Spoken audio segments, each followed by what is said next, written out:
So why do you keep attracting narcissists? Like, why do you keep picking them? Why do you keep choosing these toxic, narcissistic people? If you're new here, my name is Lee Hammock. I'm a clinically diagnosed narcissist, and welcome to another episode of the Narcissist Code.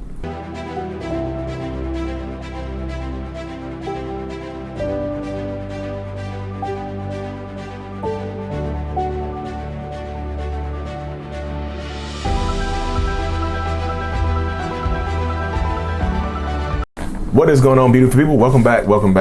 Hope y'all like the intro. Drop a comment whether or not y'all like the intro or dislike the intro. Anyway, it will not hurt my feelings. I'm just trying to decide whether I should keep it or not. I've been testing new things out on the channel. So, thank y'all so much. Like I said, any feedback is appreciated. It won't hurt my feelings. It won't. Or will it? You'll know if you hurt my feelings. I'm just joking. So, why do you keep attracting narcissists? Why do you keep falling for narcissists? Let's just say that. Why do you keep falling for narcissistic people? I hear this a lot. Y'all know I keep mentioning this, but I do run a support group, and there's people in the support group called the Mental Healers. Link in the description. If you want to join that, there's people in the support group that ask that question all the time. There's like, I've had back-to-back toxic narcissistic people. I've had 3 in a row. You know, there's some people in the group who are afraid to go out here and try to date again because they're afraid they're going to fall for another narcissist. And if I tell people, it's hard to avoid narcissists. Let's just say that. Let's just be upfront and honest about that. It's hard to avoid narcissistic people because in today's society, in 2024, when I'm recording this video, narcissism gets rewarded sometimes. People get rewarded for being narcissistic. You see what I'm saying? There's narcissistic people, there's narcissistic politicians, there's narcissistic police officers and judges and whatever, rappers, models, actors, actresses, country music singers, whatever, this is how it goes. And this is what I'm telling you. I was just like, they're out there, they get rewarded for it, and they're in the spotlight, they're in front of you. They're like, narcissists are charismatic people. I'm not saying everybody that's charismatic is a narcissist, but there's a lot of charismatic narcissists. There's a lot of them, but yes, you do be the quiet, shy, diminutive narcissist. That's me. I'm the quiet, shy, diminutive narcissist until you get to know me. Then I become charismatic. You see what I'm saying? So you see how it can go from shy, bashful, quiet, cool, funny guy to charismatic TikToker or YouTuber or whatever. You see, it's how it is. It's transition.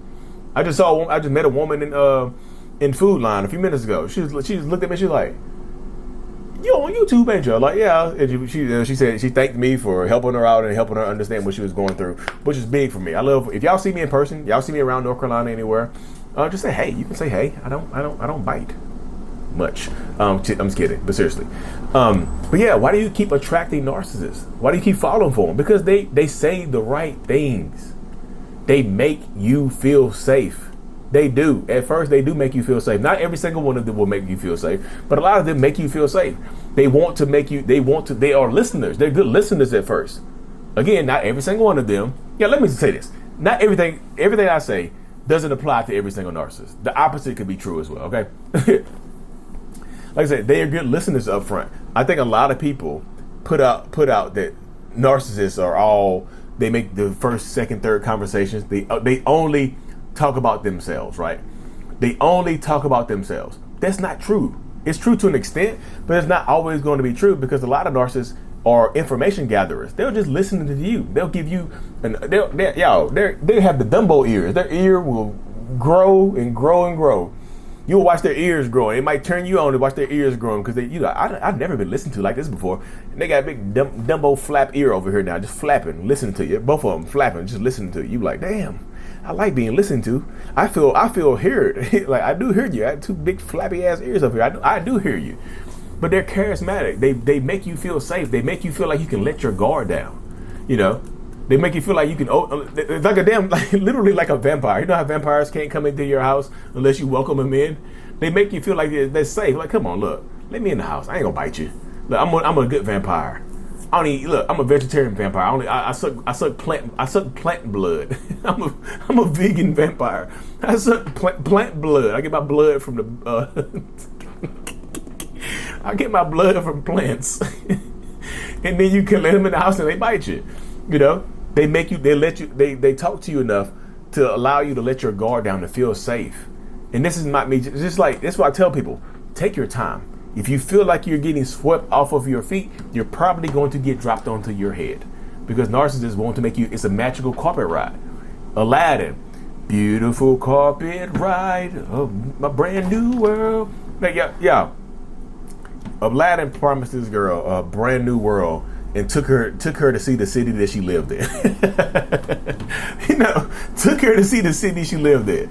But I know she was pretty much a prisoner in her own house or whatnot. But like, he made her these promises. Narcissists tell you what you want to hear. They really do listen to you and tell you what you want to hear. And then if they do something bad to you at the beginning, they make excuses for it. They make enough excuses for it in order to make you feel comfortable, in order to make you fall for it, right? They do something bad to you. They yell and scream at you on the first date or second date. Then they send you flowers the next day and say the word sorry. And that's all it takes. A rose and the word sorry. Or they send you a text message, or, some narcissists, will just ignore you till you reach out to them. Pardon the interruption. Just wanted to make sure that you are subscribed to the channel. If you haven't, hit that subscribe button right now and make sure to turn on notifications so you don't miss any uploads. Helps me reach more people. Now back to the video. then y'all be talking again. Some of them won't apologize up front. You reach out to them and then y'all will end up talking again.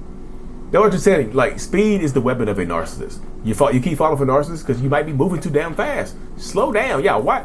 Tap the brakes. Why are you so adamant about not tapping the brakes? I know life is short, right? Life is short in the grand scheme of things. Life can absolutely be extremely short, but it's long at the same time. Yeah, I feel like I've had a long life. Yeah, I feel like I'm 38 years old. I'm about to be 39 on July 14th.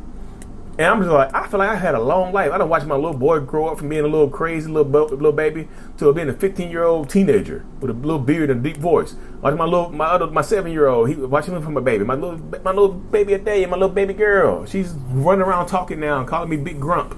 She calls me a Big Grump. I feel like I have a long life, but that's what I'm telling you. Slow down. Y'all, it's better to spend one happy, healthy year with somebody than to spend a rushed 10 years unhappy in an unhappy relationship, wouldn't it? Would you rather spend a great month with someone than to spend a decade with somebody that's been treating you horribly and abusing you? They were telling people to slow down. If this is forever, if this is meant to be, why are you rushing it? Well, I'm rushing it because we need to get to the finish line really fast. Like, let's get to the finish line. Let's cross the threshold. Let's get married. Let's have kids. Yeah, I know it's fantasy. It's fairy tale stuff. Some of y'all keep falling for narcissists because you do believe in the fantasy life. You do believe in the fairy tales. We grew up, y'all. We damn near got indoctrinated as kids with the fantasy life, didn't we? We damn near got indoctrinated as kids with the whole, the mindset and the dynamic of living a life to the fullest extent and meeting your true love and getting swept off of your feet and riding off in a horse and buggy and getting married in 2 weeks, right? The movie, even recent blockbusters, the greatest animated movie of all time to me, Frozen. Don't argue with your kids, argue with your mama, argue with your daddy. Do not argue with me, because Frozen is the greatest animated movie of all time. Coco sliding up her. Coco right behind Frozen. I'm just let y'all know. Coco is right behind Frozen. Coco might have overtook Frozen. Both of those movies have narcissists in them. That's why I'm bringing the Disney movies. Because we got indoctrinated as kids. Look, our kids are getting indoctrinated with narcissism and the fast relationship, getting swept off of your feet. Look at Frozen. Elsa was locked into a tower for pretty much their whole life. They get released. Anna meets somebody the very first night. Within a couple hours, they're telling each other they love them and asking to get married. And it turns out he was toxic as hell in the end. He was tricking her to try to own the kingdom. He was a sociopath.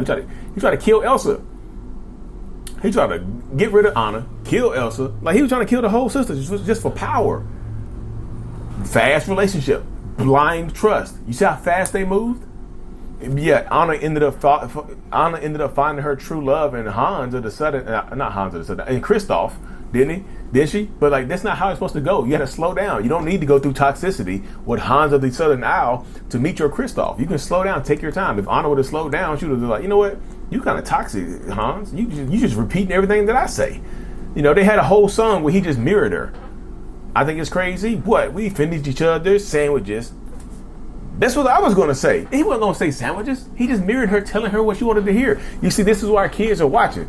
I'm not telling y'all to not let your kids watch this stuff. I'm just saying, just watch it for yourself as an adult, and you see what the type of mindset we had as kids growing up.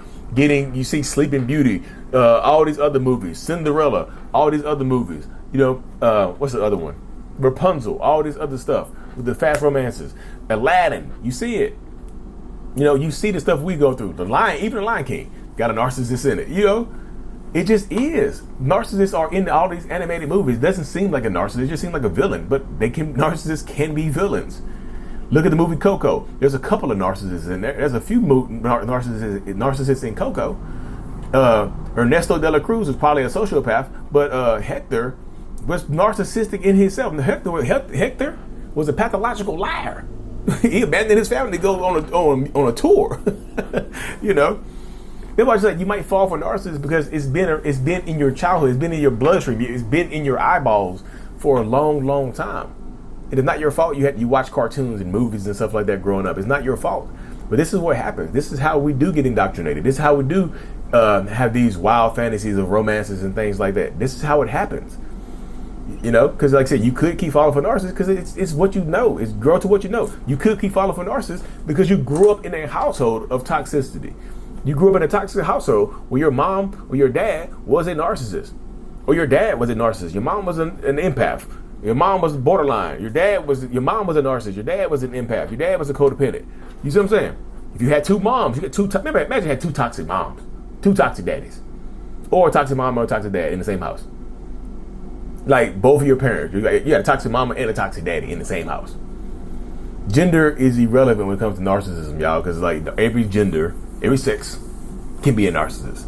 You know what I'm saying? Sometimes this is what you grew up in. You grew up in this, like, toxic relationship dynamics. Toxic people are what you feel like you grew up around. So you feel like you get attracted to it. You draw into it. You subconsciously remind me of my dad. You subconsciously remind me of my mom. This happens so much, y'all. And this is what I'm telling you. This is what I'm trying to convey to you. Take your time. Ask yourself, what is it about this person that I like? Do like an internal scan. What do I really like about this person? Why am I drawn to this person and not somebody else in particular? Ask yourself these questions because they're extremely important, y'all. These questions are extremely important when it comes to healing and growing. Because when you figure out if you've had multiple narcissists, compare and contrast the people. Ask yourself what these people have in common, and ask yourself what these people don't have in common. Because no two narcissists are going to be alike. You could have had a covert narcissist at first and then ended with an overt. You could have had an overt to a covert. You could have had two coverts. You could have had a mixture of every one of them.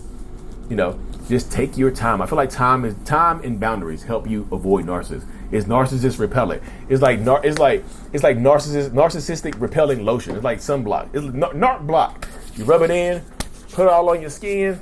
It's like SPF 50 or 90, whatever. You know, narc block. Use your mouth too, you know. But anyways, y'all, I hope y'all enjoyed the video. Like and subscribe. And if you need anything else, you know, mental health is up. Peace. Thank you so much for making it to the end of my video. I am extremely grateful for you. Have no idea.